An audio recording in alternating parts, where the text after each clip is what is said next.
This is a gloomy, rainy weather here in Taiwan. And it's already 10:30 a.m. Nakalabas ko lang ng hotel and magbe-breakfast naman ako sa isa sa mga sikat na breakfast place na kainan dito sa Taiwan. Doon sa may Yonghe Soy Milk. So tara dito tayo. Guys, mali pala yung napin ko sa Google Maps. Ang napin ko yung Soy Milk. Ang pupuntahan ko pala dapat is Yonghe Chinese style breakfast. Ganyan. God, maliya. Napalakad pa tuloy ako ng malayo. Okay, we're back na dito sa may Ximending area. Mag-11 na, just ko 30 minutes yung nasayang sa akin. Iniisip ko, anong pangit ang buhok ko talaga. Iniisip ko kung tutuloy ko pa ba yung sa, yung Chinese style breakfast or antayin ko na lang yung magbukas yung 11:30 na modern toilet kasi gusto ko ito para na lang din, lunch na din siya, hindi na siya breakfast. Ayun. Pero gano'n na lang siguro. Pili na siguro ako ng kape at di pa ako nagkakape talaga. Like, simula pagdating ko dito, di pa ako nagkakape. So, pili ko magkakape na lang muna ako. Tapos, doon na ako magla-lunch sa modern toilet. Let's go.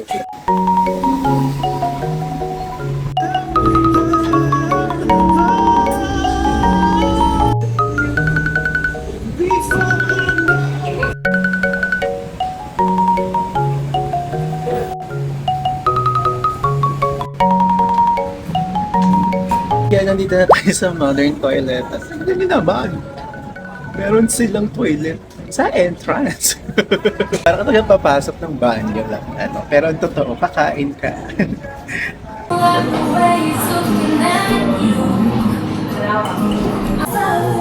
That turtle. Guys, ito na yung order ko. So, ayan. Order tayo ng hot pot. Tapos, nakalagay siya sa bowl. So, ito yung signature hot pot nila. Na may rice, ayan. Tapos, corn. Tapos, boba milk tea na nasa urinal. O, diba? Very cute.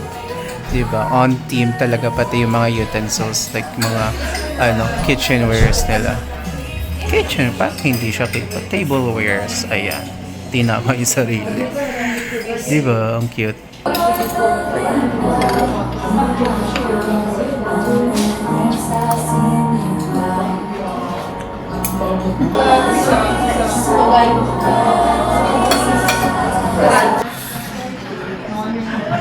Sarap naman siya, kaya lang ang dami. Hindi ko maubos na naman. Just like, look at that. Sobrang laki. So, hindi ko siya maubos. So, order pa ako ng dessert. So, pray for me. Charis. Pero masarap siya. Yun nga lang, wala kang option to, create your own sauce. Unlike mga other mala places. Doon hindi pa kasi tumala place talaga. It's like, meron lang silang mala sa menu. Pero ayun, goods naman siya. Okay guys, so we're almost done. Pero syempre hindi makakompleto ang experience natin dito sa modern toilet kung hindi natin pupuntahan yung mismong toilet. So tara, silipin natin yung toilet nila. So guys, hindi ko ma-figure out kung paano to.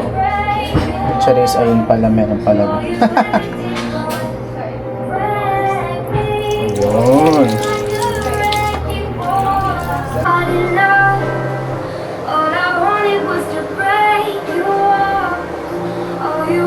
So, doon na tayo dito sa modern toilet. And I would say na okay yung food nila.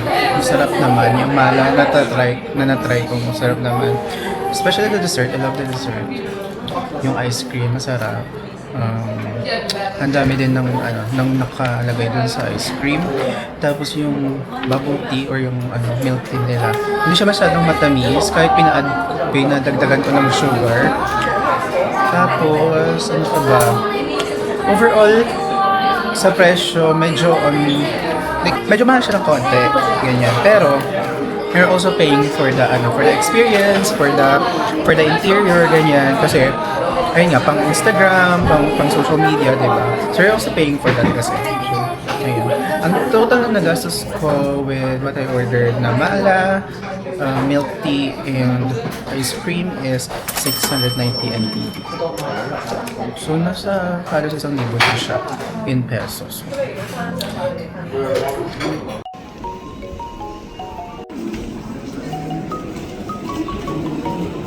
So, ito palang Chiang Kai-shek Memorial Hall, Bessie, ay sobrang iconic ng design with its traditional Chinese style na blue tiled roof. Ayan o, as nakikita nyo, diba? Sa taas niya. Pasabog siya. At tapos, kung nakikita nyo yung stairs na yan, na paakyat papunta dyan sa hall, that is 89 steps, representing yung age ni Chiang Kai-shek nung siya ay namayapa. Oh, pasabog, diba? Okay, ilaban natin to kahit umuulan. Let's go. Punta natin yung Chiang Kai-shek Memorial Hall. Guys, walang guards. Ayan guys, kapag nandito kayo sa Chiang Kai-shek Memorial Hall, huwag niyo rin kalimutan na i-check yung iba pa nilang exhibition hall. Hindi lang yung statue yung meron dito ha. Itong statue is nasa 4th floor. So sa 3rd floor, meron pa silang 4th exhibition hall, gallery, auditorium, classroom, human rights, multimedia exhibition. Yan. Tapos sa 1st floor, meron pang iba. 1st, 2nd, and 3rd exhibition hall. Ayan, andyan yan. Permanent exhibition hall andyan din. Diba? So, ayan. Punta natin yung 3rd floor muna.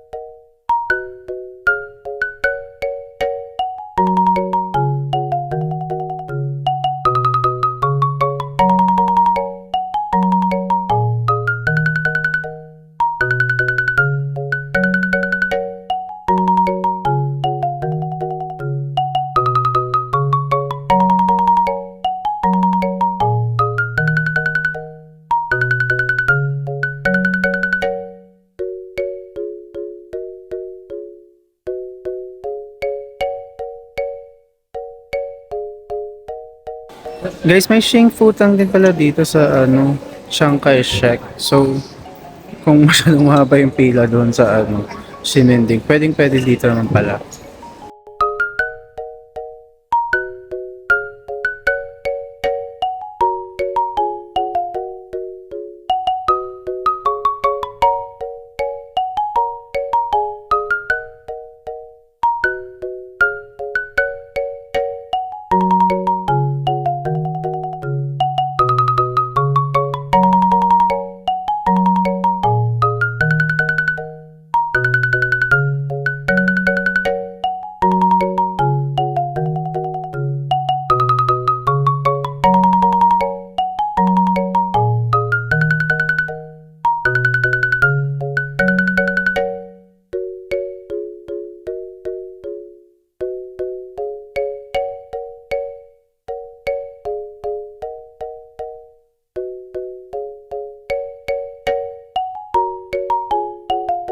Guys, so nakapag-stamp na ako.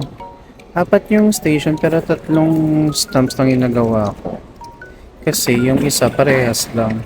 So ito tsaka ito parehas lang siya.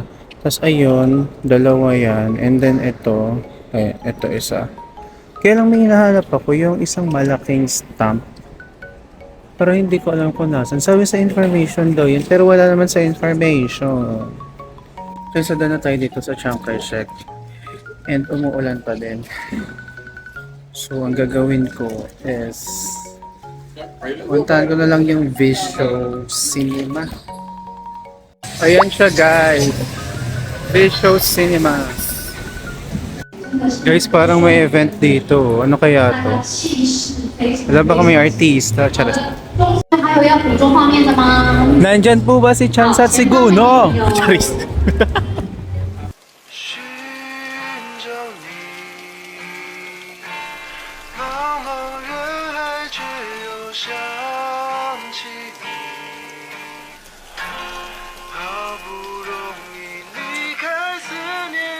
Nakita ko na malapit lang pala dito ang Ichiran. So, saktong-sakto. Pwede tayong doon na mag-dinner. Tara, mag-dinner na tayo sa Ichiran. Okay, so waiting game sa Ichiran. Buti na lang medyo maaga, balik mag-alas 6 pa lang. Though, alauna naman sila. 5 AM na sila magsasarap. Anyways, dito. Ang number ko is 754. Currently, serving nila ay nasa 500 pa lang. So, babalik ako ng siguro mga after 30 minutes. Tapos, ang gagawin ko ngayon, maghanap ako ng maupuan para makapag-charge ako at makapag-edit ng konting video. So, like, yeah. Let's go.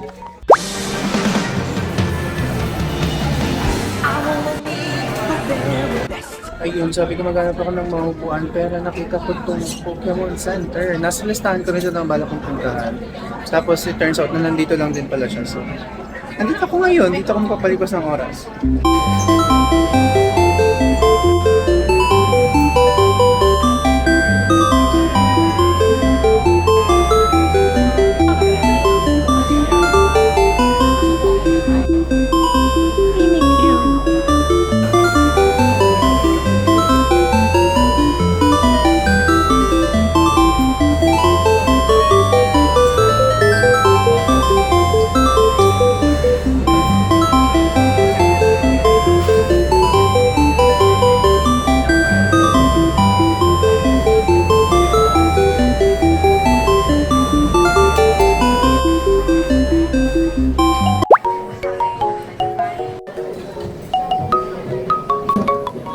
So guys, titikman na natin itong Ichiran Ramen.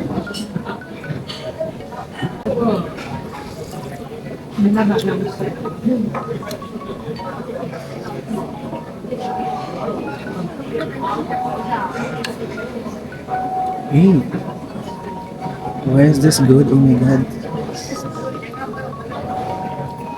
OA. Ang OA, saglit lang.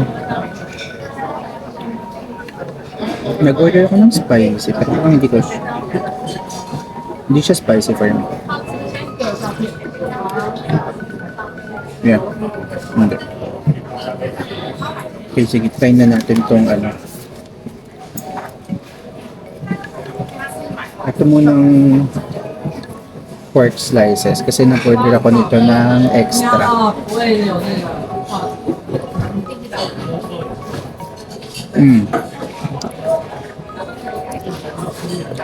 Ang lambot, okay.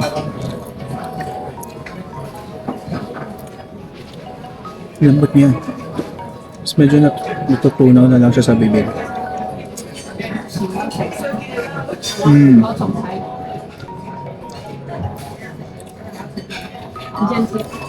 At sana saltier side pero andun yung richness ng pork. Try naman natin tong noodles. So itong noodles ang pinili ko is yung medium lang.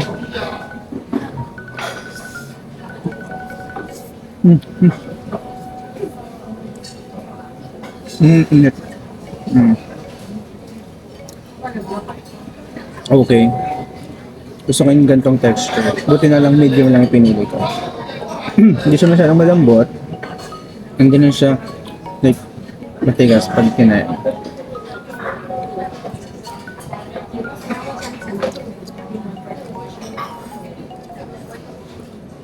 Sama lang yung tipong kapag ninuya mo siya, hindi ka mahirapan. Love it.